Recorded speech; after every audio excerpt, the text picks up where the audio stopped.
¿Cómo están? Espero que bien.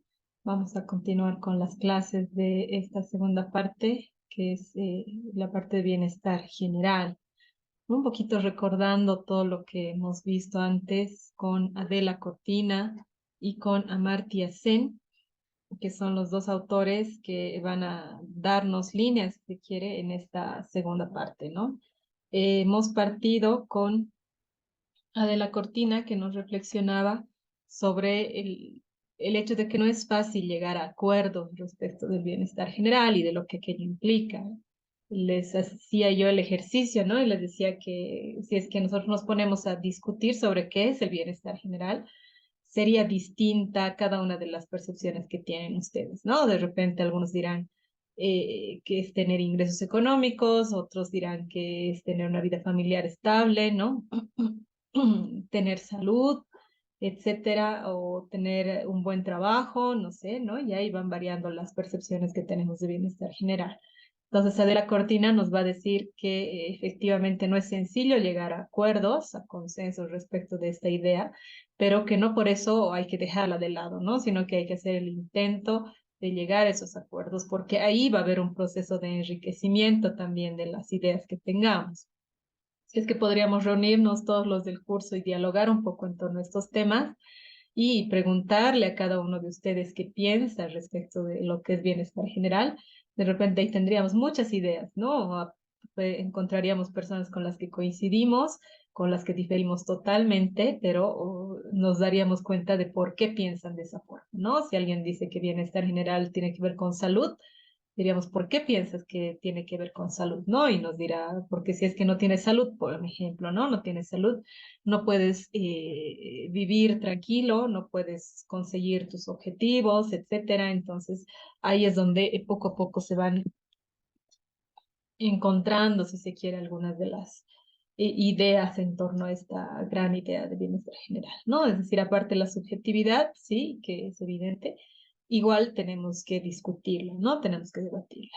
Y Adela Cortina nos va a presentar un modelo relativamente sencillo, donde hay principios, valores, parámetros también, ¿no? Etcétera, varios puntos que de alguna forma explican cómo podríamos entender este denominado bienestar general. Entonces, el aporte de la Cortina va a ser fundamental. Y un segundo autor que hemos revisado es Amartya Sen, que a partir de sus vivencias y a partir de su conocimiento también nos hace repensar la idea de libertad, ¿no? Esa idea de libertad que ya habíamos visto con Aristóteles, ya habíamos visto también en Sábater, la hemos visto también con Adela Cortina, nos vuelve a replantear esta idea y nos dice hay dos tipos de libertad, ¿no? La libertad negativa y la libertad positiva, y el accionar de otras personas tienen que ver con la libertad, el ejercicio de la libertad pleno de una persona. Entonces ahí se va a relacionar, ¿no? Nos va a hablar también de conceptos como justicia, como equidad, y al final de la anterior clase ya habíamos visto algunos parámetros, digamos, que han surgido a partir de los aportes de Amartya Sen, como los objetivos de desarrollo sostenible, el índice de desarrollo humano, ¿no? Dos elementos, digamos, fuertes que van a surgir a partir del aporte de Amartya Sen en ese sentido, ¿no? Cuando habla de capacidades, habla de funcionamientos, de la posibilidad que tenemos que dar a las personas, si es que hacemos gestión pública, de lograr el tipo de vida que quieren lograr. Esos son los dos aportes principales, o los aportes principales, mejor dicho, de estos dos autores que nos sirven como antecedente. Ahora vamos a entrar, ahora vamos a entrar a una revisión de una alternativa, ¿no? Justamente en el prefacultativo queremos darles visiones diferentes desde distintos autores, desde distintas perspectivas, para que ustedes ya empiecen a formar un criterio propio en torno a estas ideas, que pueden resultar un poco complejas, subjetivas, ¿no? De repente muy amplias. Por eso es que en la primera parte hemos visto a Aristóteles, griego, ¿no? A Sábater, un español, y también hemos visto a Joseph Terman, que si bien es suizo, hace un estudio de la lógica andina, ¿no? Para que ustedes puedan tener la visión occidental, si se quiere, y tengan también la visión de este lado del mundo, ¿no? sin tener como una preferencia por ninguna de las dos, sino como esa apertura al conocimiento que todos los que vamos a hacer ciencia, hacemos ciencia, ciencia política, tenemos que tener. Entonces, en esta misma lógica, yo les he presentado dos autores, Adela Cortina, que tiene una visión occidental, española, ¿no? En su formación, una visión hindú también, que muestra una realidad cruda, bastante fuerte, la de Amartya Sen, y la explicación que tiene de la realidad desde su visión. Y ahora vamos a ver a dos autores, a Rafael Bautista y a Javier Medina, que son autores bolivianos, ¿no? Que nos van a hablar un poco de una idea de bienestar general, digamos, adecuada a nuestro tiempo, ¿no? Que es el vivir bien, el denominado vivir bien, que igual tiene muchas críticas, e igual resulta ser un concepto subjetivo bastante amplio, pero que hay que revisarlo de todas maneras, a pesar de que puedan tener observaciones, ¿no? Entonces les voy a mostrar la otra parte, digamos, u otra lectura de la realidad desde la perspectiva del vivir bien, ¿no? Igual, como nos puede resultar difícil llegar a acuerdos en torno al bienestar general, el vivir bien es esa otra alternativa, ¿no? Que tiene que ver con el bienestar general, sería como otra forma de denominar el bienestar general, con características, principios y demás, ¿no? Igual les pido que hagan el ejercicio de comparar con los autores que ya hemos revisado y ver si es que existen algunos aspectos en común que seguramente los vamos a encontrar, ¿no? Porque tampoco es que se está describiendo otro planeta, ¿no? Sino que sí puede haber una lectura de la realidad diferente, de una realidad concreta, pero no tendría que ser diametralmente opuesta, ¿no? Sino solamente desde otra perspectiva, desde otro lugar, digamos, de la lectura. Así que ahora vamos a revisar esos dos autores y los aportes que tienen. Voy a compartir mi pantalla.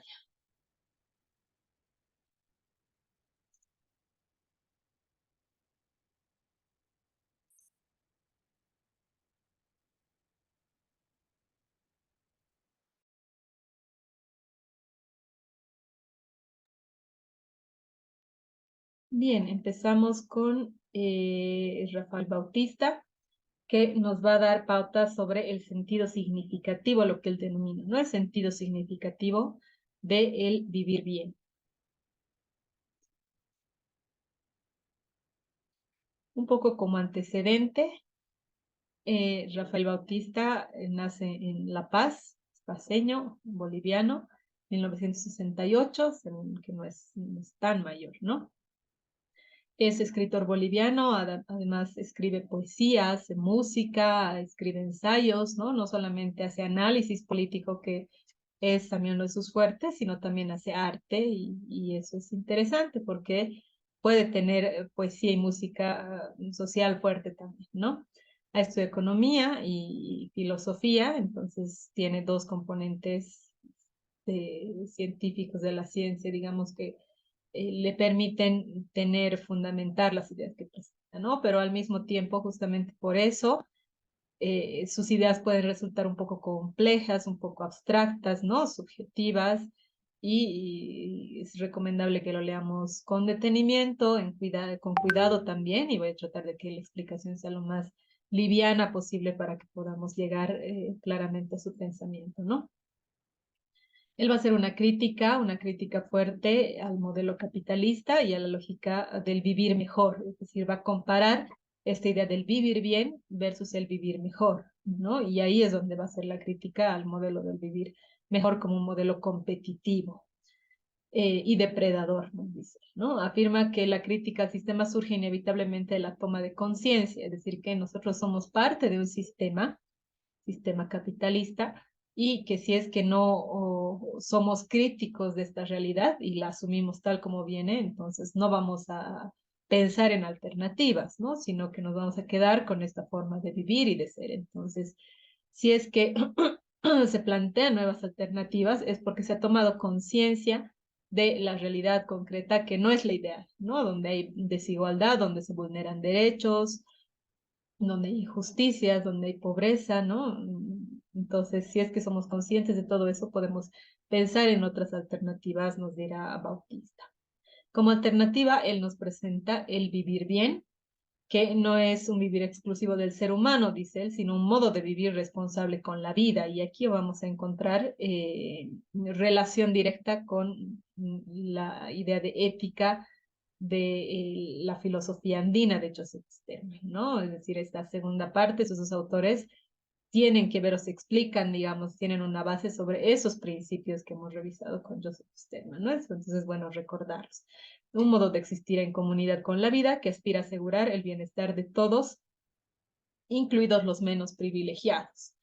Como Adela Cortina nos decía en alguna parte, ¿no? Tenemos que garantizar que el ser humano tenga acceso a todos los bienes, a todos los servicios del planeta, ¿no? A todo lo que tiene el planeta y todos los seres humanos por igual. Ese es como un principio básico de justicia, estar consciente de que realmente todos los seres humanos tenemos derechos, ¿no? Y que no hay privilegio para algunos seres humanos versus otros. Entonces, en esta misma línea también, digamos, en coincidencia, en concordancia de este autor con Cortina, es que encontramos esto, ¿no? El modo de vida, el vivir bien, debería asegurar bienestar a todos, incluidos los que son menos privilegiados. Ustedes tienen un extracto del artículo hacia una constitución del sentido significativo del vivir bien, que es un texto que él escrito en 2011, donde va a dar ideas generales, digamos, como un contexto de esta idea del vivir bien, ¿no? Encontrarle un significado o tratar de explicar qué quiere decir el vivir bien. Dice, se trata de exponer no solo su posibilidad como alternativa, sino también la necesidad de que de alternativa hay en el presente, ¿no? No solamente local.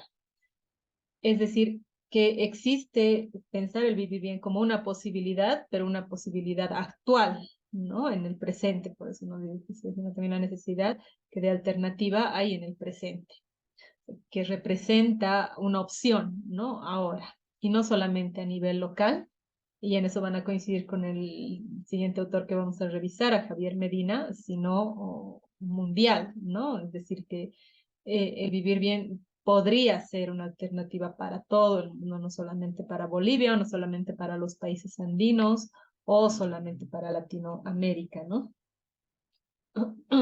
El momento culminante de una cultura, dice, de una forma de vida, se expresa a sí misma no en términos particulares, sino universales. Es cuando se trasciende a sí misma y lo humano en sí se expresa en ella, ¿no? Esta idea de vivir bien o como respuesta de nuestra cultura, de nuestra vivencia, no solamente los países de las regiones andinas de Bolivia, ¿no? Sino también del Oriente, del Chaco, como una expresión cultural de todo nuestro país, dice, puede ser universal, ¿no? Y ese es como el momento culminante, el momento más importante de la cultura cuando puede ser esta extendida al universo, dice, ¿no? Sino, no en términos particulares, dice, sino universales. Trasciende su territorio, su espacio, en este caso el boliviano, y resulta ser una alternativa para otros, ¿no? La humanidad en este caso. En eso consiste la civilización, nos dice Rafael Bautista, y una cultura que se expresa en esos términos tiene que expresarse de modo universal. Por eso, sistematizar el conocimiento propio no es impurificarlo, sino, en todo caso, desarrollarlo. Y esta última parte que nos dice que sistematizar el conocimiento y socializar, en todo caso, el conocimiento no es impurificarlo, sino desarrollarlo, viene a una crítica que se hace, ¿no? Dentro de quienes defienden el vivir bien, justamente, que dicen que cuando se lo socializa, cuando se lo trata de sacar de los márgenes, digamos, de nuestro espacio, se lo está impurificando, ¿no? Es decir, que se lo está contaminando, si se quiere, con otras culturas y con otras visiones. Él dice, no es así, ¿no? En todo caso, no queremos mantenerlo puro, limpio y tal cual este modelo de vivir bien, sino queremos expandirlo y que se impregne y se combine con otras formas de vivencia también, ¿no? Que haya un aporte, si se quiere, del vivir bien en la civilización mundial para dar respuesta a problemas que no se terminan de resolver, ¿no? Problemas estructurales como pobreza, desigualdad en general. Entonces se trata de desarrollar esta idea también combinándola con otras ideas, con otras formas de pensar, con otras lecturas de la realidad, que es lo que venimos hablando, ¿no? Como respuesta a esa crítica de quienes son más conservadores y dicen, no, debería quedarse aquí para nosotros, con nuestra cultura, con nuestras vivencias, es más, no solamente a nosotros, ¿no? Incluso solamente con los pueblos indígenas, que son los que viven de esa forma, y que se quede con ellos y para ellos, ¿no? Digamos, personas que pueden resultar ser conservadoras también. Entonces él dice, hay que expandirlo, hay que socializarlo y tiene que ir más allá de nuestras fronteras. Luego habla de la relación de la ciencia, la filosofía y el sujeto. Dice, se olvida que ambas, la ciencia y la filosofía, no son patrimonio moderno occidental. Es más, en una comprensión histórica. No es puro agregado, dice, peculiar de nuestra singularidad, sino la condición misma de humanidad que desplegamos como sujetos, ¿no? De repente estamos medio acostumbrados a que la ciencia y la filosofía vengan del occidente, ¿no? Vengan de Europa o vengan de Estados Unidos, de Canadá, de los países denominados desarrollados, y nosotros como receptores nada más de todas las ciencias y toda la generación de conocimiento que se da, ¿no? Pero él nos dice, tenemos que olvidar eso, ¿no? Se olvida en realidad que no es solamente patrimonio moderno occidental, sino que se genera ciencia y filosofía, y se hace filosofía en todo el mundo y en distintos momentos históricos y para comprender momentos históricos específicos, ¿no? Característicos de ciertos grupos de población. Y ahí es donde van surgiendo las singularidades, nos dice las particularidades de cada una de las regiones, ¿no? Nosotros tenemos nuestra propia historia y podemos generar ciencia, filosofía a partir de nuestra historia también.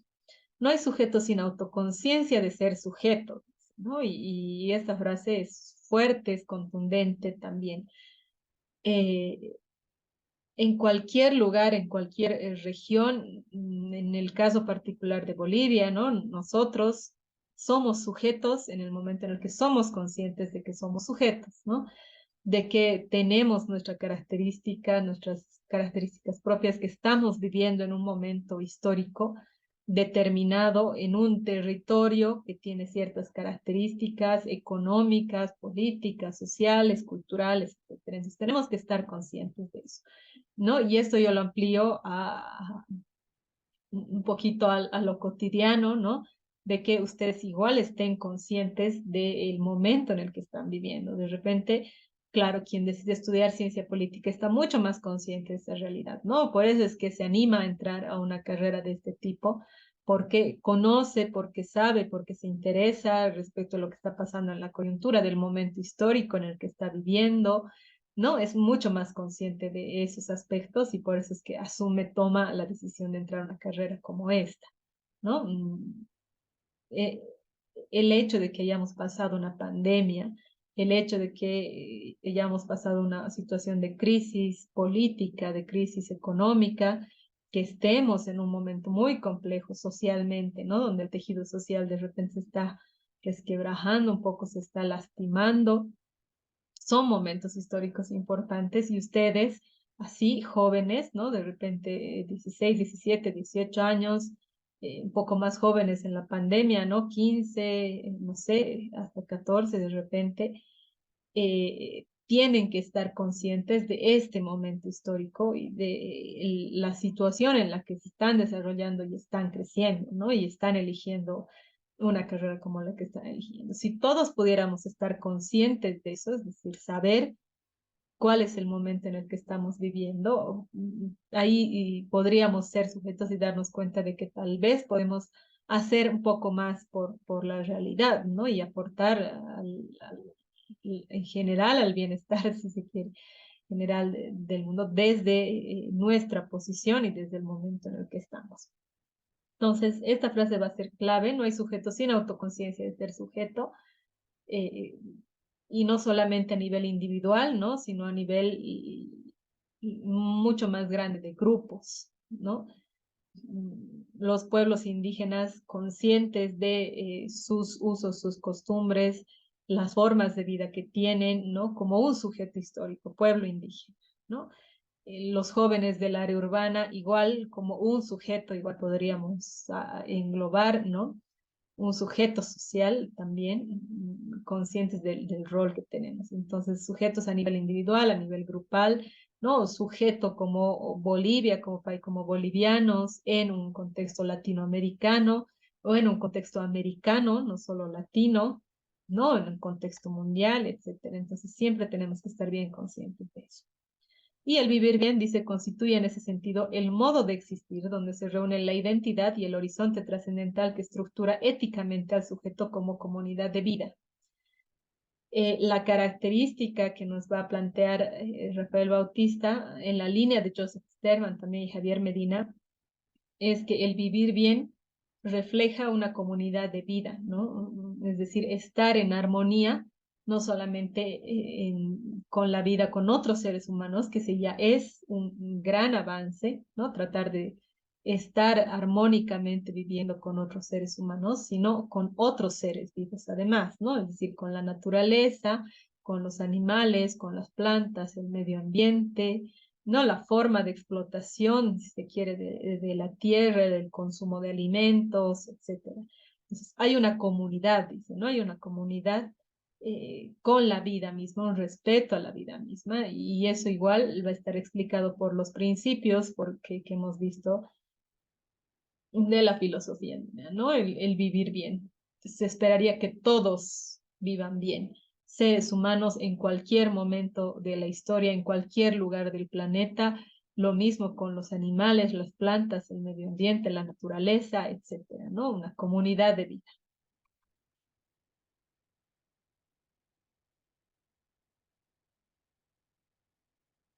Y hace un antecedente respecto de la crisis civilizatoria global, dice, ¿no?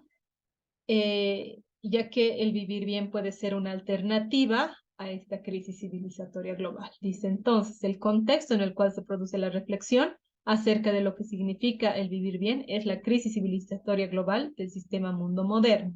¿No? De repente no hubiéramos pensado, no tendríamos necesidad de pensar en esta idea si es que nos estaría pasando por una crisis. Él va a ser una fuerte crítica a este momento, ¿no? De la civilización y todas sus injusticias, desigualdades y todos los errores, digamos, acumulados que se van cometiendo a nivel mundial.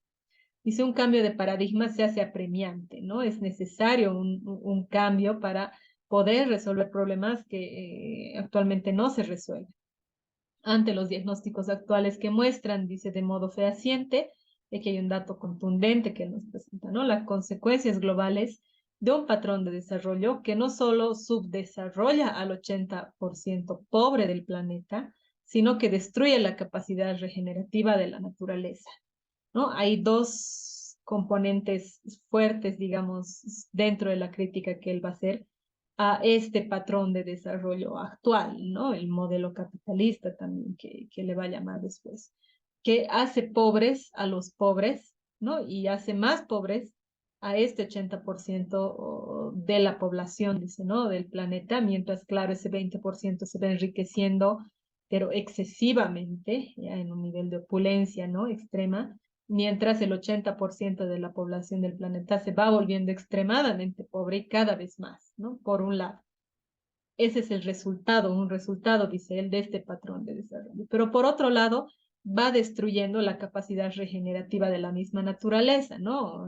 Los bienes son escasos, decíamos en alguna de las clases, los recursos son escasos, incluso de la naturaleza, entonces se van gastando y se van consumiendo, ¿no? Y lo que hace este modelo es destruir esa capacidad de regenerar de la misma naturaleza, ¿no? Porque la sobreexplota en extremo de tal forma de que no puede seguir regenerándose naturalmente, que es lo que muchas comunidades eh, rurales hacen para que la tierra siga rindiendo, ¿no? Siembran en un lugar, dejan descansar la tierra, van a otro lugar a sembrar, dejan descansar esta otra tierra, ¿no?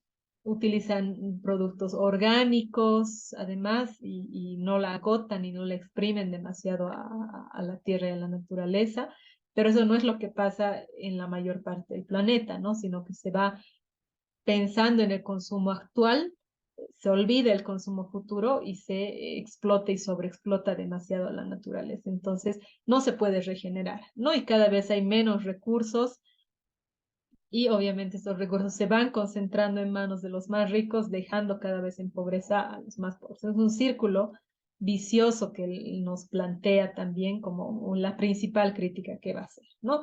Dice, la invasión y la colonización europea del Nuevo Mundo constituyen el origen del despliegue de esta pretensión, ¿no? A partir de la colonización es que se pone más fuerte, digamos, esta tendencia de sobreexplotación y de empobrecimiento de ciertos sectores. La toma de conciencia, dice, produce la crítica al sistema, es decir, estar conscientes de que esta no es la mejor forma de vida, de que hay desequilibrios fuertes, que de repente los medios de comunicación, obviamente los poderosos, no hacen que sea tan evidente o que la sociedad civil en su conjunto esté consciente de eso, ¿no? Sino que en todo caso lo oculta y romantiza de alguna forma eso, ¿no? Ustedes van a ver listas que sacan como las 10 personas que tienen los mayores ingresos, los 10 millonarios, ¿no? Los 10 millonarios del mundo. O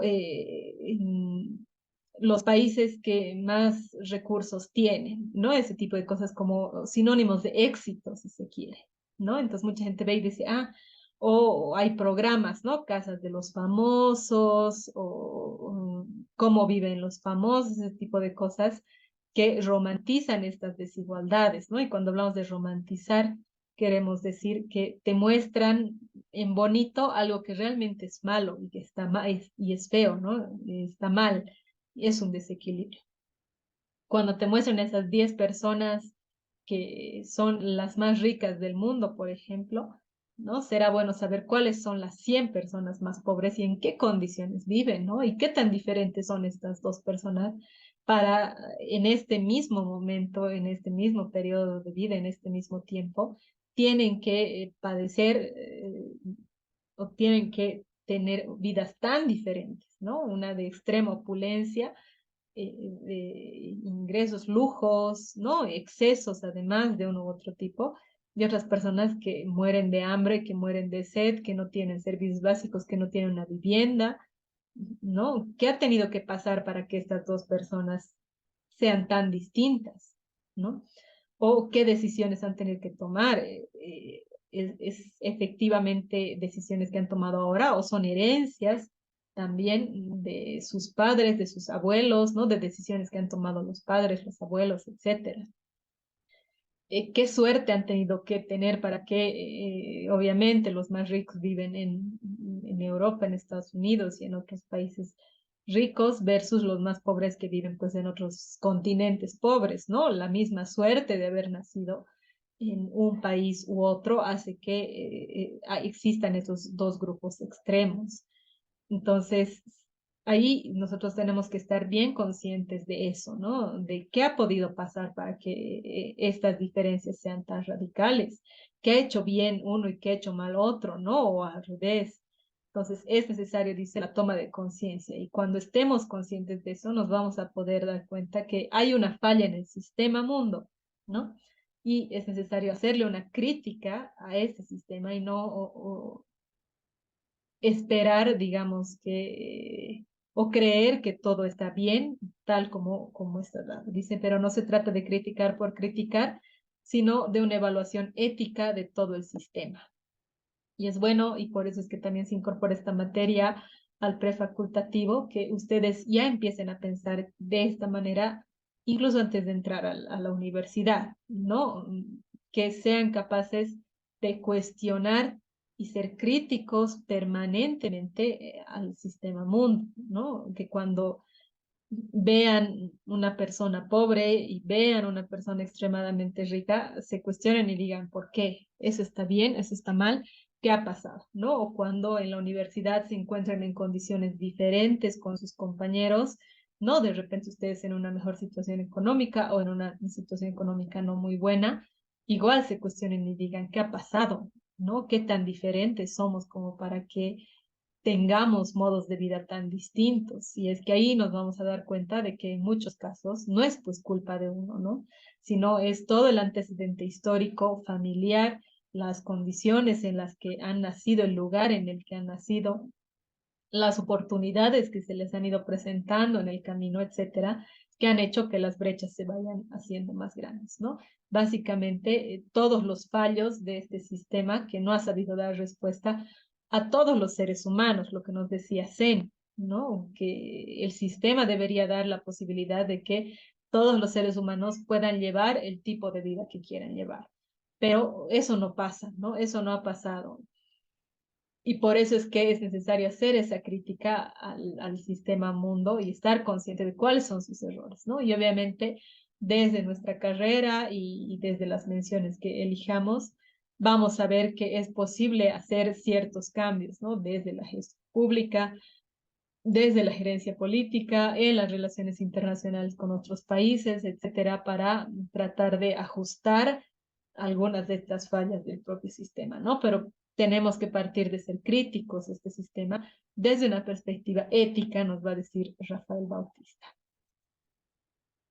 La propuesta de cambio, dice, va a generar resistencia. Claro que sí, ¿no? Evidentemente, si es que se está pensando hacer una transformación a una forma de vida o una forma de funcionamiento del sistema, el sistema obviamente va a resistirse, ¿no? Eso es como natural, ¿no? Hay una resistencia natural por parte del sistema. Entonces, eso es lo que va a pasar, nos dice también Rafael Bautista. Todo proyecto que aspire, dice, a asegurar la vida de todos y entre todos de estos, la vida de los más débiles, es, dice, en consecuencia, desde el legalismo de poder, no factible o inviable, porque asegurar la vida significa relativizar la presencia misma del poder. Y digamos que en términos no muy sencillos, aquí Rafael Bautista nos dice, el poder espera tener control, ¿no? Y de alguna forma también debilitar a los más débiles, ¿no? Esa es la lógica de poder. Yo crezco y yo me fortalezco, volviéndome poderoso y obviamente si es que puedo debilitarlos a todos para yo tener más poder lo voy a hacer, ¿no? Y si es que hay débiles, los debilitaré aún más esos débiles. Obviamente, ¿no? Porque quiero hacerme de poder. Esa es la lógica del poder, ¿no? Que igual ustedes la verán después en mucho más detalle. Entonces, si es que hay una alternativa que nos dice que se espera garantizar la vida de estos débiles, ¿no? De todos y de estos débiles también. Es más, se busca fortalecer a estos débiles. Los poderosos van a tener resistencia, ¿no? Iba a decir, ¿por qué? Ya, porque eso significa ceder parte del poder, ¿no? Significa quitar parte del poder. Entonces, este tipo de proyectos, dice él, que aseguran la vida de todos, incluidos los débiles, resultan desde el legalismo del poder no factible o inviable, ¿no? Porque va a ser el mismo poder el que va a impedir. Y más aún, ¿no? Si es que se habla de proyectos de este tipo que vienen desde el poder o se espera que vengan desde el poder, desde la gestión, desde las políticas públicas, peor, ¿no? Porque el poder va a tener que debilitarse, ¿no? Renunciar a parte, digamos, a una parte de su poder para fortalecer a otros. Y eso parece no ser lógico, ¿no? Desde esta idea de poder. Por eso la apuesta, dice, por una nueva forma de vida trastoca todo y produce la resistencia feroz de lo conservador. Y claramente eso es lo que pasa, ¿no? Por eso es que hablan de los revolucionarios, los rebeldes, ¿no? Los conservadores justamente van a poner freno a esto porque es una transformación profunda, estructural, ¿no? Y de eso también tenemos que estar conscientes. Lo que se persigue, dice, no es algo que viene de afuera, sino que algo que ha estado siempre entre nosotros. Nunca nadie nos enseñó cómo vivir bien, porque quienes nos lo podían haber enseñado eran quienes padecían el peso real del sometimiento estructural, sobre las cuales depositábamos las consecuencias de nuestras adicciones. Insertarse en la globalización representó y representa morir como perros para que otros coman como chanchos. Y hace referencia a Zabaleta, un autor boliviano también, orureño, que va a hacer un análisis muy profundo de la realidad boliviana desde una perspectiva marxista, ¿no? Creo que ya les he comentado anterior.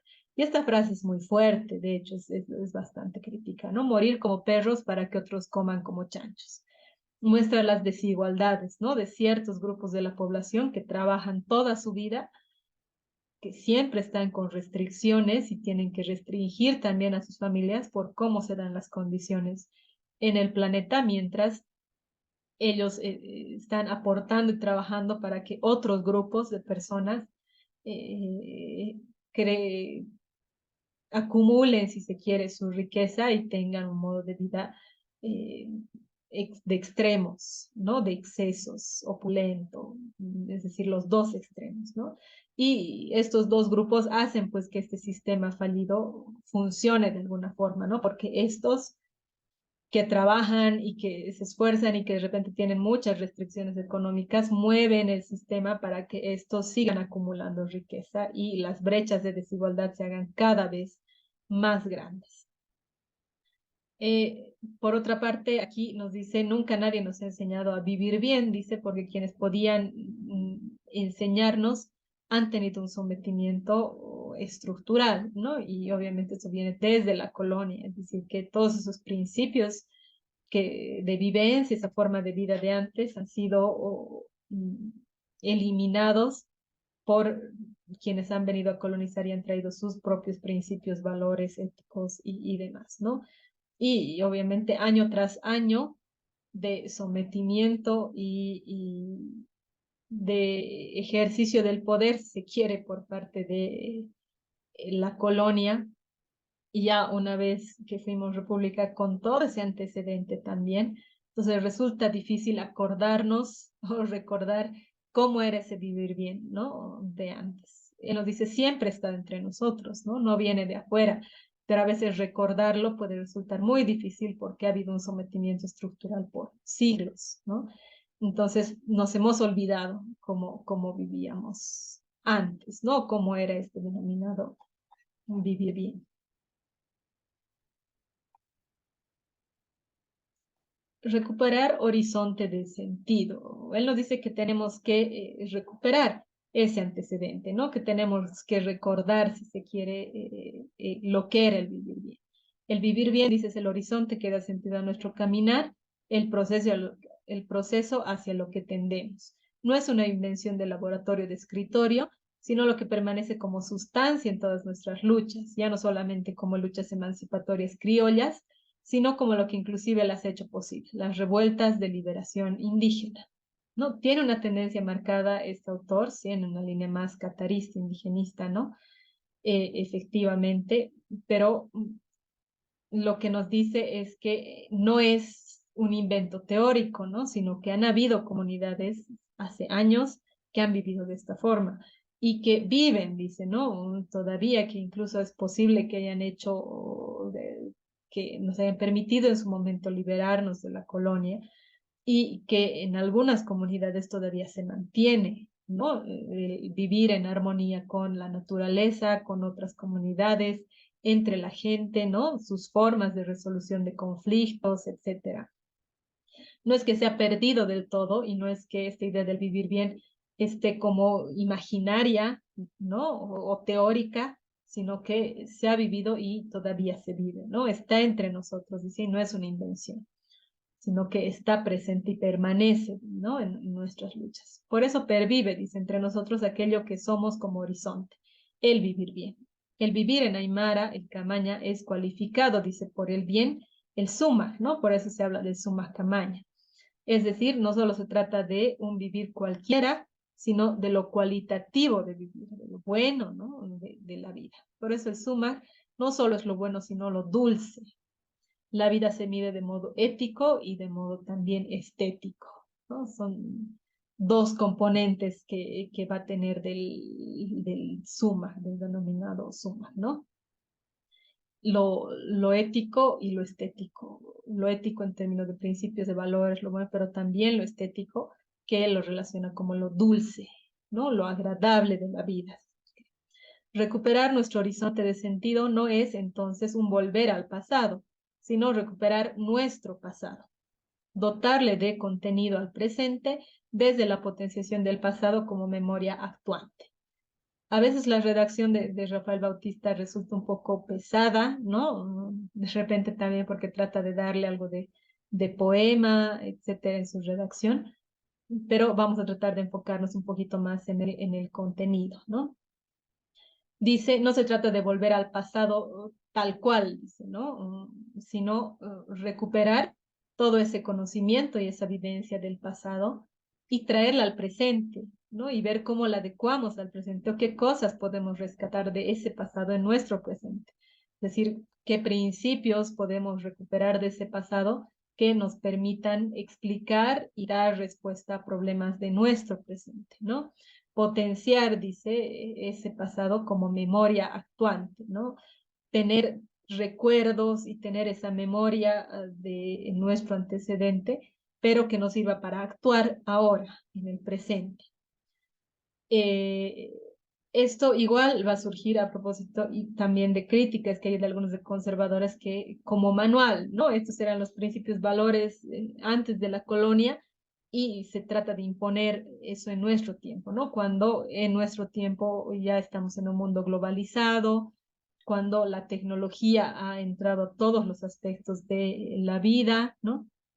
Cuando la misma estructura de poder, las formas de gobierno son totalmente diferentes y la forma, digamos, de relacionamiento también, de ejercicio del poder es distinta, las relaciones sociales son diametralmente opuestas, la magnitud, el tamaño de la población es muchísimo mayor, entonces hay muchas cosas que no se van a adecuar, ¿no? Evidentemente, pero él nos dice, es necesario tener esa memoria para saber qué cosas sí se pueden adecuar en este contexto, en el presente, ¿no? ¿Qué cosas pueden servirnos del pasado, estando bien conscientes de nuestra realidad, ¿no? Y sobre todo estando bien conscientes de los problemas que tenemos que enfrentar en la realidad, que el sistema actual no los resuelve. Justicia, desigualdad, pobreza, violencia, ¿no? De violencia de género, generacional, de discriminación, de racismo, todos esos problemas, ¿no? Corrupción, ¿cómo podríamos resolverlos con esta memoria de nuestro pasado?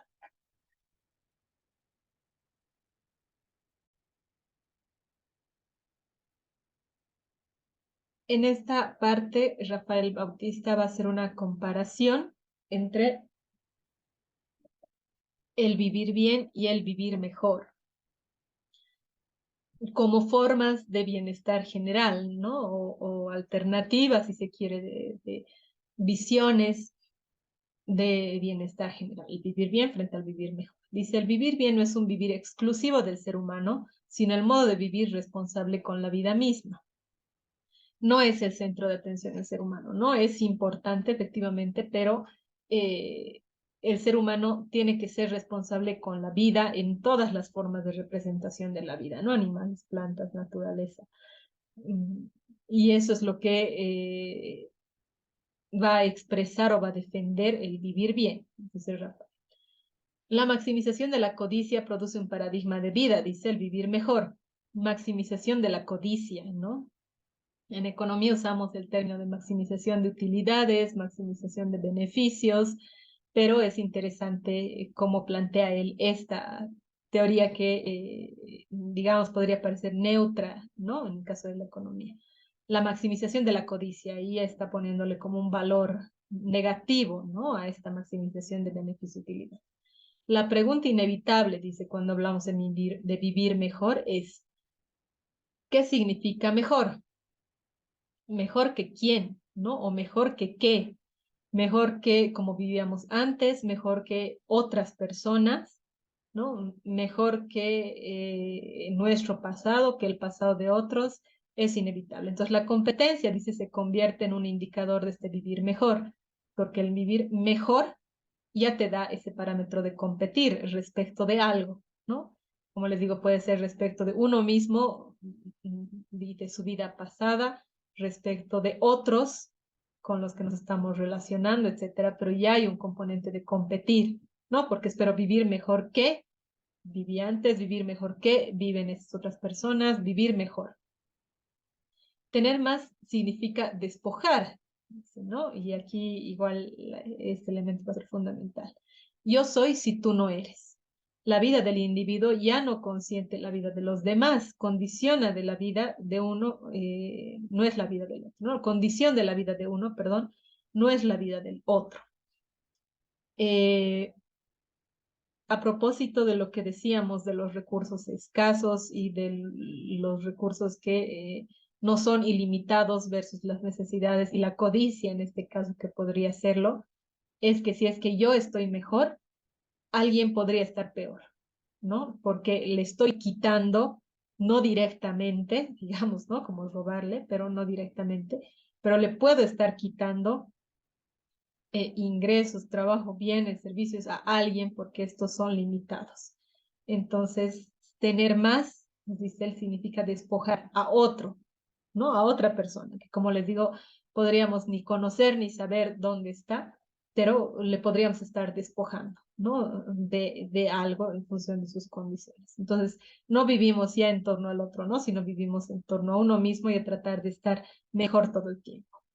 Restablecer, dice, no quiere decir solo restaurar, sino proponer un modo de existir más racional, digno y más humano, sobre todo. Y aquí vamos a encontrar una coincidencia fuerte con Amartya Sen, con Adela Cortina, con Sabater, con Joseph Sterman, ¿no? No sé si con Aristóteles también. La idea de tratar de defender un tipo de vida más humana, que esté consciente de los seres humanos realmente como iguales, ¿no? Y que consciente de que todos los seres humanos tienen los mismos derechos que tengo yo y que todos deberían poder acceder a todo lo que yo he accedido, ¿no? Y así y cada uno de ustedes. Hacer de ello, dice, política de Estado y política económica y derecho constitucional y normativa legal, ¿no? Es decir, que abarque todas las formas de manejo del Estado, desde lo político, pasando por lo económico, por el derecho, por lo legal, por lo social, tener esa idea de este modo de existir, este modo de vida racional, digno y sobre todo humano. Por eso dice, el que vive bien, vive por una cualificación del sentido de la vida, no vive mejor en comparación a indicadores cuantitativos, sino vive bien con respecto a criterios éticos de la vida. No, no es comparativo el vivir bien, sino que tendría que ver como criterios, parámetros éticos generales de lo que implica vivir bien, que de alguna forma los objetivos de desarrollo sostenible nos dicen, ¿no? Tener salud, educación, tener trabajo, tener un medio ambiente adecuado, ¿no? Acceso a, al agua, no vivir en violencia, ¿no? Criterios éticos de vida que tendrían que darnos un parámetro de cómo vivir bien, ¿no? Que no tiene nada que ver con el vivir mejor, que es competencia, mejor respecto de qué, no de indicadores, no de criterios, ¿no? Sino respecto de otros, de otras personas. Entonces son estos criterios éticos del vivir sobre los que de repente sí podríamos ponernos de acuerdo, ¿no? Y aquí es donde va a hacer esa comparación entre estas dos ideas que pueden resultar ser complejas, pero que son visiones, ¿no? Formas de este bienestar, de lograr este bienestar general. Vivir es involucrarse, dice, en la renovación de la vida, ¿no? Es decir, que nosotros vivamos y estemos conscientes de que otros vivan también y que se vaya renovando las formas de vida humanas, no humanas, a lo largo del tiempo, ¿no? Desarrollar y hacer florecer, dice, todas las formas de vida significa criar, siempre de modo expansivo, porque la vida no se circunscribe a lo dado, sino a lo que está por darse. En ese sentido, dar significa darse, prodigarse con el gusto de dar. Si es que cambiaríamos nuestra lógica, eh, eh, ahí de repente podría haber un cambio significativo, ¿no? Es decir, si nos comprometeríamos con la vida en todas sus formas, con la vida de otros seres humanos que tienen menos privilegios o que están viviendo circunstancias más complicadas que la nuestra, si nos comprometemos con el cuidado de la naturaleza, ¿no? De los animales y las plantas, nos estamos comprometiendo con la vida efectivamente y con la renovación de la vida, que nos dice no se circunscribe a lo dado, ¿no? O sea, no es solamente lo que está vivo en este momento, sino lo que va a vivir después, ¿no? Y aquí yo les conecto con esa idea de desarrollo sostenible también, ¿no? El desarrollo sostenible te dice que todo lo que hagas para desarrollarte como planeta en este momento no tendría que comprometer, y creo que ya les he mencionado en otras clases, no tiene que comprometer vida del futuro, ¿no? A otras generaciones de personas que vengan. Entonces eso implica cuidado también de la naturaleza y del medio ambiente. Entonces, no solamente se trata de la vida de ahora, sino la vida que se va a dar en el futuro, ¿no? Eh, Eso es criar ahora, pero para que haya una renovación en el futuro. La estructura del conocimiento, dice, no despliega una lógica unilateral. La capacidad de acompañar es capacidad de escuchar, lo cual significa aprender a dialogar. Un verdadero diálogo es de ida y vuelta. Se dialoga porque no hay nada dicho, sino que todo está por decirse. El diálogo requiere también ser criado, estimulado. Esto es ponerse en predisposición a escuchar. Y relaciono también, les recuerdo, a propósito de parte del modelo que nos proponía de la cortina, ¿no? Era una conexión dialógica, nos decía ella, ¿no? Una relación dialógica entre culturas, decía ella. Y esto es importante, ¿no?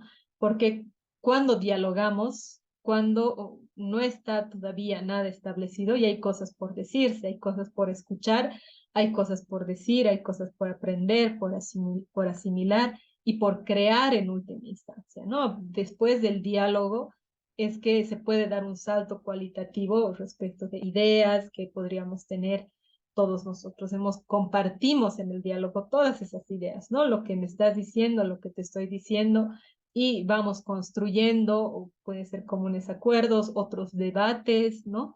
De repente nos reforzamos en nuestra idea, defendemos también nuestra postura, ¿no? La argumentamos, pero estamos entrando en esa lógica y tenemos esa apertura de escuchar. Entonces, tiene que haber, dice, esa predisposición de escuchar y eso va a ser importante en la creación de conocimiento, ¿no? Poder tener ese diálogo entre culturas y nuestra cultura con otras, ¿no? Y lecturas de la realidad de otras personas con la nuestra, tendría que ser algo o que se espera o que nos permita, digamos, eh, contribuir a esta renovación de la vida, ¿no? El vivir bien, dice, no se deriva de algún valor metafísico que se impone en la situación presente, sino que se deduce de nuestra historia y de nuestra propia comunidad de la vida. No, porque también dentro de los que defienden el vivir bien hablan de el mandato como de un ser superior, ¿no? Que impone este modo de vida o que espera que se imponga este modo de vida como salvación estos tiempos. Y él dice, no es así. O sea, no tendría que derivarse de algún valor metafísico, ¿no? Sino que es nuestra propia historia, es nuestra propia vivencia, nuestra propia comunidad de la vida. Dice que le hemos vivido hace años, todavía se mantiene en algunos espacios, pero que tenemos que aprender a reconocerla y sobre todo a escucharla y repensarla, ¿no? Todo el tiempo.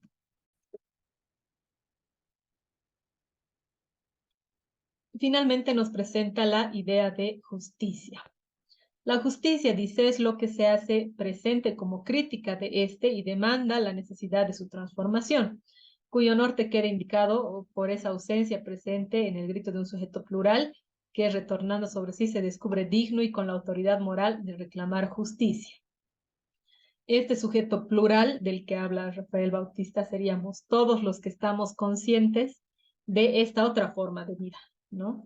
De este vivir bien que puede ser una alternativa y todos los que estamos conscientes de las injusticias que existen en este planeta, que existen en nuestro país, en nuestra realidad, a nuestra gente, ¿no? Temas de racismo, de discriminación, por ejemplo, son temas de justicia. Temas de violencia de género son temas de justicia. Temas de desempleo o calidad de empleo diferente por posiciones económicas, ingresos y demás, son temas de justicia. Que un grupo de la población pueda acceder a educación y otro no, tiene que ver con justicia, ¿no? Que hayan personas que mueran en la puerta de los hospitales porque no tienen cómo pagar, son temas de justicia también. Entonces, si estamos conscientes de todo eso, dice, se tendrá la moral de reclamar justicia, ¿no? Y podremos ser críticos a este sistema que demanda una transformación estructural y urgente, además, porque son generaciones de personas que viven en este mundo injusto y que mueren en este mundo injusto, ¿no? Eh, entonces, tenemos que defender esta idea de justicia y de que es posible alcanzar una justicia social en todos los niveles y alcanzar esos niveles de bienestar general, por más ideales que puedan parecer, ¿no? Deberíamos poder hacerlo como humanidad. No hay sujeto sin autoconciencia, nos vuelve a recordar Rafael Bautista, ¿no? Esta nos lleva, dice, a manifestar al mundo nuestra palabra. La lucha por la madre tierra es lucha por la humanidad. Esta lucha es del que asume la responsabilidad de un vivir en la verdad y la justicia. Un mundo en el que quepan todos es un mundo donde todos vivan dignamente, donde el vivir bien sea el norte de toda política y toda economía. Y aquí ya manifiesta en esta última parte y para cerrar, ¿no? Esta idea de que es posible tener un mundo en el que todos vivan dignamente, un mundo más humano, ¿no? Que efectivamente esté consciente de las diferencias y las injusticias que los seres humanos enfrentan eh, diariamente, ¿no? Un modelo que no nos haga creer que podemos lograr conseguir nuestros sueños solamente por nuestro esfuerzo y que si nos esforzamos vamos a poder hacer una otra cosa, ¿no? Sino un modelo que realmente nos haga pensar y nos diga, sí, requiere de mi esfuerzo lograr mis objetivos, pero también hay condiciones del planeta, del sistema político, del sistema económico, que pueden representar más dificultad a unas personas que a otras, ¿no? El hecho de que los padres de algunos puedan pagar colegios privados versus los padres de otros que no puedan hacerlo, marcan una diferencia, ¿no? De repente algunos requieren un poco más de esfuerzo que otros, o el hecho de que haya una persona con discapacidad en la casa marca una diferencia porque va a requerir mayor atención, ¿no? Esa persona con discapacidad. Entonces, sí hay una parte del esfuerzo individual que hace la diferencia en temas de calidad de vida, pero también hay todo un sistema político y económico que condiciona estas diferencias y que en muchos casos las profundiza, ¿no? Y las agrava, y es por eso que cada vez se van haciendo mucho más grandes las brechas de desigualdad y se va profundizando la pobreza también, ¿no? Entonces, partiendo de esta idea de estar conscientes y de la defensa en los términos de Rafael Bautista de la madre tierra, es vivir o es entrar en esta lógica de comunidad de vida, ¿no? De vivir bien, de que el vivir bien, el que yo viva bien, implica que otros seres humanos también lo hagan, ¿no? Implica que conservemos la vida entre todos de otros seres vivos más allá de los seres humanos. Es asumir esta responsabilidad de vivir, dicen, la verdad y la justicia, ¿no? Y que todos puedan vivir de esa forma en el mundo. Igual, ¿no? Un poco en la línea de garantía, de libertad, de justicia de la que nos hablan los autores anteriores. La reflexión de este autor va a ser clave, como les digo, de repente a veces con términos un poquito más complejos, ¿no? Un poco subjetivos también, pero la idea principal es la que les planteo, ¿no? Y la comparación que se hace entre vivir bien y vivir mejor también va a ser fundamental. Y en esta misma línea va igual otro autor que es Javier Medina, nos va a dar muchas más pautas, ¿no? De repente mucho más concretas, más prácticas también, de cómo este vivir bien puede resultar ser un paradigma alternativo, ¿no? Una respuesta al sistema mundo y a muchos problemas que se puedan presentar. Dice, él nos va a hablar de las potencialidades de Summa Camaña, ¿no? Del vivir bien. Deme un minutito y comparto también la presentación de este segundo autor.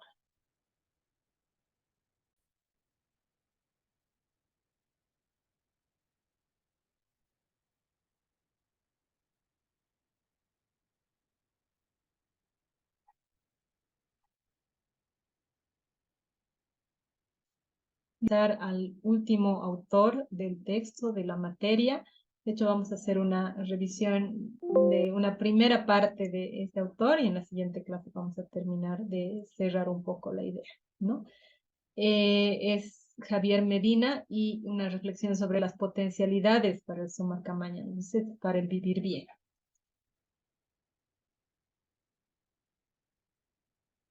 Para que lo conozcan, ese autor es un poquito menos conocido, pero ha tenido reflexiones importantes sobre toda esta línea de pensamiento del vivir bien.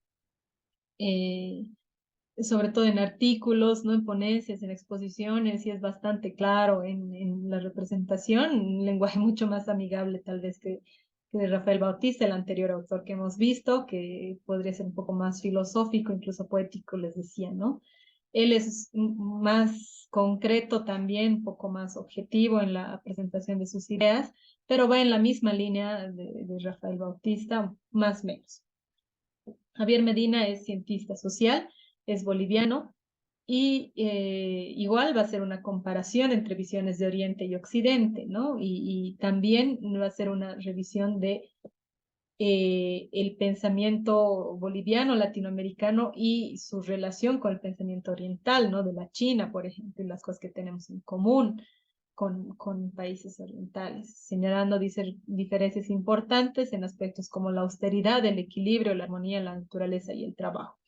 ¿No? Hay diferencias estructurales, si se quiere, en formas de ver la realidad, en temas de economía, políticos, sociales, culturales, que se reflejan en estos, ¿no? En los aspectos que se menciona entre Oriente y Occidente. Entonces se podría pensar en un choque, ¿no? En un choque fuerte de estas visiones.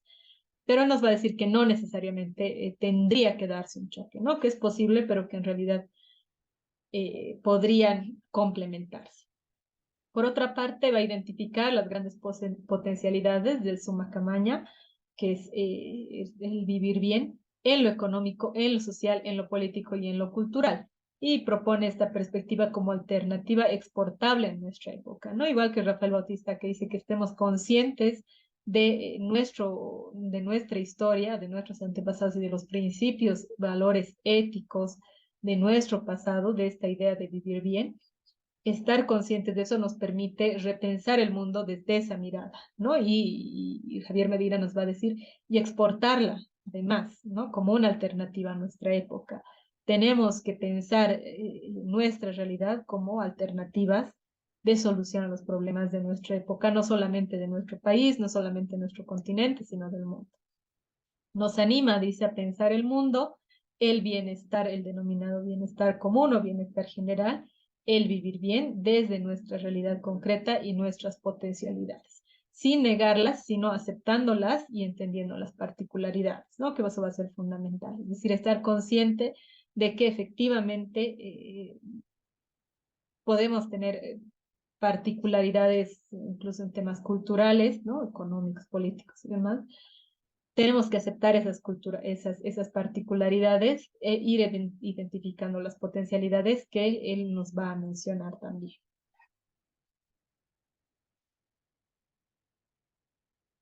Todo esta reflexión ha sido extraída de un texto que él ha escrito acerca de Suma Camaña, se llama, publicado en 2011. Los conceptos de Occidente y Oriente. Va a partir haciendo esta comparación, una comparación entre todas las ideas que vienen de Occidente y todas las ideas que podrían venir de Oriente. Dice, ¿no? Cabe pensar que todo lo humano como sociedad colapsa en dos civilizaciones que son contrapuestas, dos formas de ver la vida y de vivirla, ¿no? La civilización occidental, la civilización oriental. A nivel de sociedad, dice, digamos que la humanidad colapsa en la civilización occidental, el lóbulo izquierdo podría ser, y nos pone así como ejemplo, ¿no? Para hacer un poquito más gráfica la propuesta también que él nos hace, y en la civilización oriental, el lóbulo derecho, del cual forma parte la indianidad, ¿no? Y ahí ya nos va a conectar, si se quiere, nuestra cultura, nuestra realidad con la civilización oriental, más que con la civilización occidental que ha sido impuesta por la colonia, ¿no? Como pensamos desde Bolivia, dice, en adelante nos referiremos a la indianidad como lo contrapuesto de Occidente, ¿sí? Las dos civilizaciones que nos constituyen, que son la oriental y la occidental, no, pero la indianidad conectada con la oriental más que con la occidental. Dice, a su interior se encuentran las culturas. En el caso de Occidente, las culturas portuguesa, italiana, inglesa, holandesa, nos dice, ¿no? Y en el caso de Oriente, las culturas chinas, tibetanas, aymaras, quechuas, guaraní, shuar, nahua y hopi, entre algunos ejemplos de cuáles serían las culturas que hacen a estas civilizaciones, ¿no? La occidental y la oriental. Una segunda acepción dice de interculturalidad, que va a ser algo que tenemos que entender, ¿no? Dice más usual y menos exacta, es la que se refiere a la relación que existe entre las culturas hispano-criollas y las culturas indígenas. Hay esa relación, en su momento va a haber un choque, hay un resultado de ese choque, también de ese encuentro, si se quiere, ¿no? Entre las culturas hispano-criollas y las culturas indígenas, y toda nuestra historia va a estar marcada por eso, justamente, ¿no? En este caso, dice, es más apropiado hablar de un diálogo entre civilizaciones. Una vez más, entramos en esta lógica de dialogar, de la importancia del diálogo entre las civilizaciones, entre las culturas también, y cómo es que se puede crear algo a partir de este diálogo, ¿no? Del diálogo entre las civilizaciones. Dos fines de época, nos dice también, como parte del contexto, ¿no? En el que tenemos que analizar todo esto, el de la modernidad y el de la colonización, cara y sello de la hegemonía.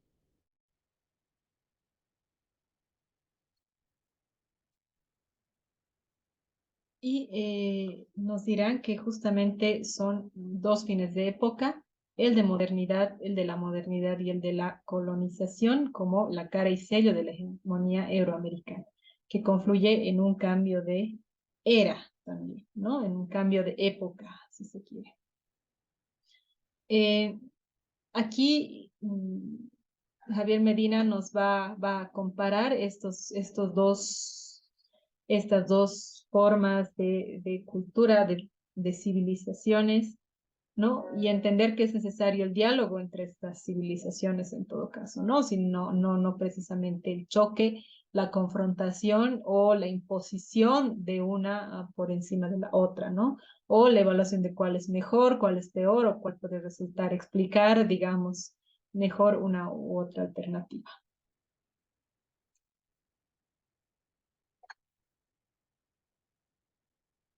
Va a intentar también hacer una aproximación comparativa a ambos conceptos, el occidental y el amerindio, que le va a llamar de ahora en adelante, ¿no? Entonces, dice, la tradición occidental de la buena vida bebe de dos fuentes, el mito bíblico del jardín del Edén y la visión aristotélica que liga la buena vida a la vida de la ciudad, ¿no? En ambos casos hay una clara diferencia, una separación, en todo caso, de la naturaleza, ¿no?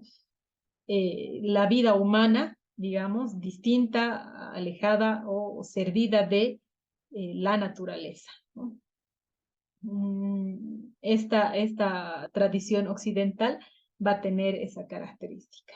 Dice, en los Andes se construye el paradigma de la buena vida basado justamente en lo opuesto, ¿no? Esta visión amerindia, en todo caso, va a ser totalmente opuesta a esta idea occidental del ser humano como centro de atención que deja de lado o se sirve en todo caso o de la naturaleza, ¿no? En los Andes dicen, no es la ciudad, sino la chacra, no es la separación, sino la simbiosis con la naturaleza, el espacio-tiempo de la calidad de vida, y la contraposición no puede ser más radical, ¿no? Es decir, en el mismo modo de vida occidental y amerindio, en los términos de Javier Medina, hay una diferencia estructural y es la relación que se tiene con la naturaleza. Y esto va a coincidir con lo que nos decía Rafael Bautista también, ¿no? De esta relación con la naturaleza y la separación que se da con la naturaleza en la lógica occidental, que es de explotación, de extrema explotación, ¿no? Y de no reproducción de la vida. En cambio, en nuestra lógica, sí hay un cuidado, sí hay una vida en el campo, sí hay una simbiosis, ¿no? Es decir, una relación de dependencia también nuestra con la naturaleza. Nosotros dependemos de la naturaleza igual depende de nuestro cuidado, ¿no? En términos de espacio y tiempo de la calidad de vida. Entonces, es totalmente opuesta la visión o la lectura y la forma de vida de estas dos formas de civilización. Dice desde el lado griego, como nos recuerda Hannah Arendt, en la condición humana, la noción de buena vida está ligada a la vida en la polis. Y eso ustedes seguramente es probable que estén viendo un poco de filosofía también ahora en el facultativo, en la carrera misma la van a ver también, esperemos que todos estén, se incorporen, van a ver igual ese tema, ¿no? El ideal griego de la buena vida está vinculado a la actividad contemplativa, dice, al desarrollo del intelecto, del cuerpo, de las artes, a la política y a la posibilidad de disponer de tiempo libre para hacer lo que el espíritu demande. El trabajo manual, vinculado a los menesteres agrícolas y domésticos, no ha estado asociado al arte del buen vivir. El trabajo manual, dice, rebaja la condición humana, por eso está destinada a mujeres, a metecos y esclavos, que son considerados seres humanos, que no son considerados, mejor dicho, seres humanos civilizados, ¿no? Y esta utopía que se da desde los griegos por diseñar que 2/3 del total, antes esclavos y mujeres, ahora el tercer mundo, posibiliten la buena vida de una minoría, ¿no? ¿Por qué los filósofos como Aristóteles y otros tenían la posibilidad de filosofar, ¿no? De pensar, tenían tiempo libre? Porque alguien trabajaba, porque alguien generaba las condiciones materiales de vida, porque alguien cuidaba a los hijos, cuidaba a la familia y cuidaba la casa, ¿no? Mientras ellos podían ir a las asambleas, podían discutir, podían tener la vida en la polis, podían filosofar, pensar y crear, ¿no? Ciencia, desarrollar el intelecto, hacer ejercicio, ¿no? Con las olimpiadas, desarrollar artes también, escritura, pintura, etcétera. Y tenían la posibilidad de hacerlo porque tenían tiempo, ¿no? Y tenían tiempo porque, como dice aquí en el texto, mujeres, metecos y esclavos hacían todas esas otras actividades, trabajos manuales que resultaban no ser, digamos, asociados al arte del buen vivir, no estaban asociados al arte del buen vivir, ¿no? Y justamente mujeres, metecos y esclavos no eran considerados seres civilizados. Entonces, hay esa lógica occidental, ¿no? Que va configurando la vida a lo largo del tiempo también. En su momento son unos pocos los que toman las decisiones en las ciudades. Obviamente mujeres y esclavos están totalmente excluidos en su momento, ¿no? Y ya en esta época, en este tiempo, son otras regiones las que van a estar excluidas, si se quiere, de la toma de decisiones también, que serían básicamente las personas, los habitantes de los denominados países del tercer mundo, ¿no? Los países en vías de desarrollo que también nos mencionan.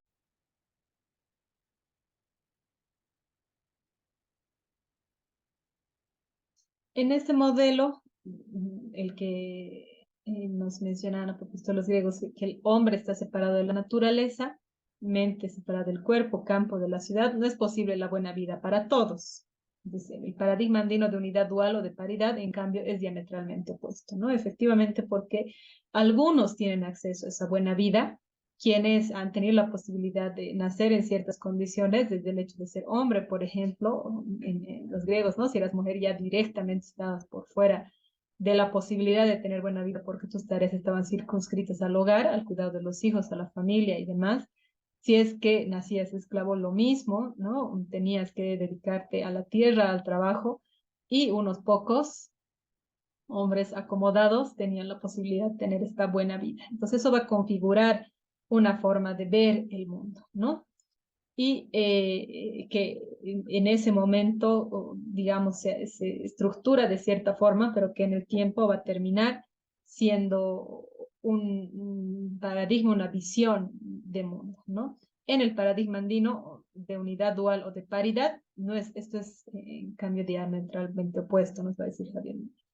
Después, buena vida para los pueblos originarios, y aquí hace la diferenciación. Rengifo señala que los campesinos Mushik hablan de la vida dulce para referirse a una situación en la que sus chakras florecen, tienen animales que criar, tiempo para compartir festivamente, agua, montes, praderas donde pastar sus animales, acceden a recursos lejanos a través del control vertical y disponen de bienes suficientes para la reciprocidad, ¿no? De esta surgirán los valores humanos como amistad, alianza, confianza, cooperación mutua, que serán cultivados a través de la conversación y la contemplación. Es un tipo de vida armónico, ¿no? Por eso dice vida dulce, de conexión con los espacios territoriales que cuidan, chakras que florecen, nos dice animales que crían, ¿no? Entonces ahí hay una relación armoniosa, si se quiere, con los animales, ¿no? Y fiestas donde comparten tiempo también con otros seres humanos, ¿no? Espacios naturales, aguas, montes, praderas, dicen, donde pastar animales y acceder a recursos, eh, en esta lógica de reciprocidad, que es parte de los principios que hemos visto con Joseph Stern, ¿no? Entonces, ahí en esta armonía, en esta relación con la naturaleza y con otros seres humanos, es que van surgiendo nuevos valores humanos, como la amistad, la alianza, la confianza, la cooperación mutua también, ¿no? Como en conversación, en diálogo permanente y en contemplación y cuidado de la naturaleza, ¿no? Esa es como la explicación de esta alternativa a esta buena vida, pero desde el paradigma andino, ¿no? Distinto al modelo dualista, si se quiere, de este hombre separado, del ser humano separado de la naturaleza, la mente separada del cuerpo y el campo lejos de la ciudad, ¿no?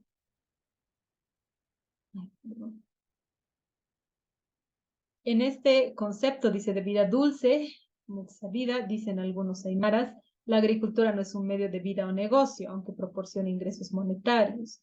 Efectivamente era agrícola, ¿no? Era más agrícola la economía, entonces no lo van a ver como negocio, como medio de vida, ¿no? Sino que es como una recreación, dice, cotidiana. Lo que cuenta es el gozo que proporciona la recreación cotidiana de la naturaleza. Esa alegría se expresa en fiestas, y en ver el crecimiento del maizal que hace alegrar al monte, ¿no?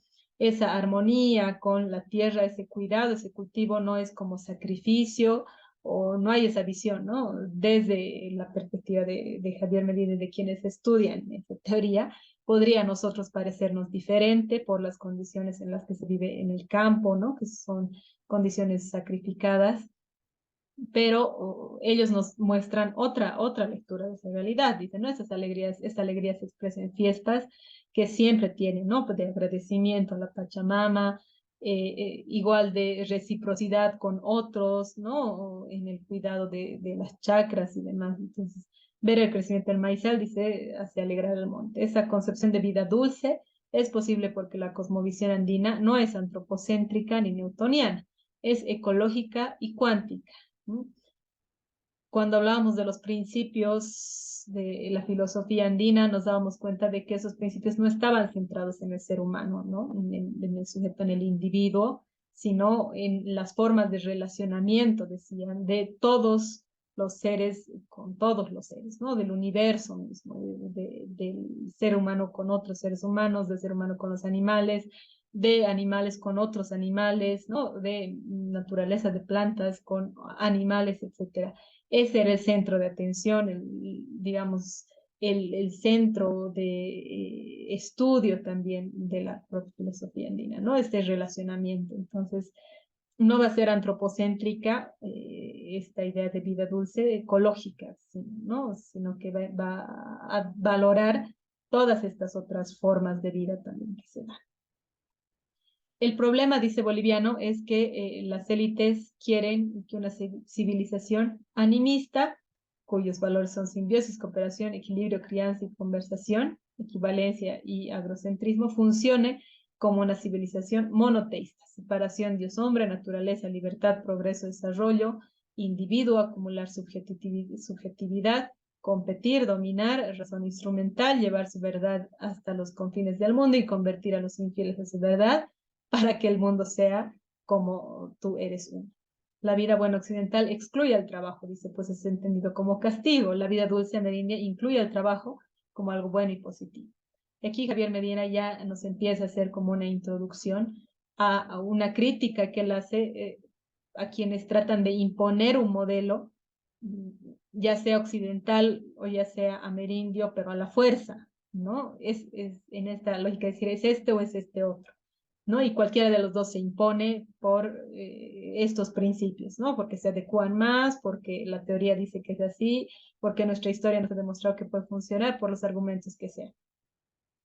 Eh, Ahí es donde hace la crítica él, y por eso dice el problema boliviano, que sus élites quieren que una civilización animista funcione como una civilización monoteísta, ¿no? Tratar de imponer un respecto de otra. Y ya nos empieza a hablar un poco de cómo se enfoca la vida y se enfoca el trabajo de manera distinta desde la vida buena occidental y desde la vida dulce amerindia, ¿no? Y en términos igual va a ser diferente la vida buena occidental y la vida dulce amerindia. Esta parte, digamos, como introducción inicial al pensamiento de Javier Medina,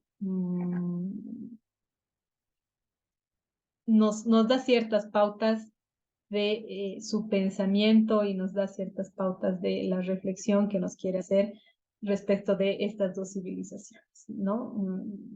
Se trata de describirlas un poco y posteriormente nos dirá de comparar cuáles son los aspectos positivos y negativos que tienen ambas y comprender que no se tiene que imponer una a la otra, ¿no? Sino que puede haber una convivencia entre ambas siempre y cuando tengamos la capacidad de dialogar, del diálogo entre civilizaciones, y ese va a ser como el aporte fundamental que nos va a dar Javier Medina, ¿no?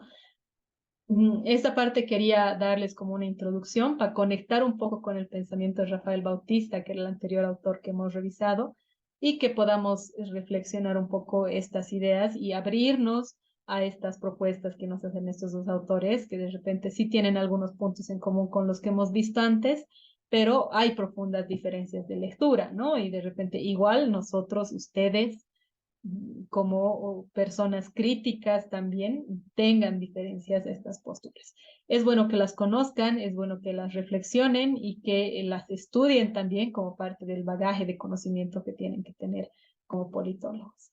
Entonces vamos a quedar en esta parte y ya la siguiente clase, que es la última, vamos a cerrar este tema con la última propuesta que nos hace Javier Medina y vamos a hacer como un repaso muy general de todo lo que hemos visto hasta ahora para que ustedes puedan refrescar un poquito la memoria ya camino a su examen y a su evaluación. ¿Sí? Un saludo, jóvenes, y nos vemos la siguiente clase.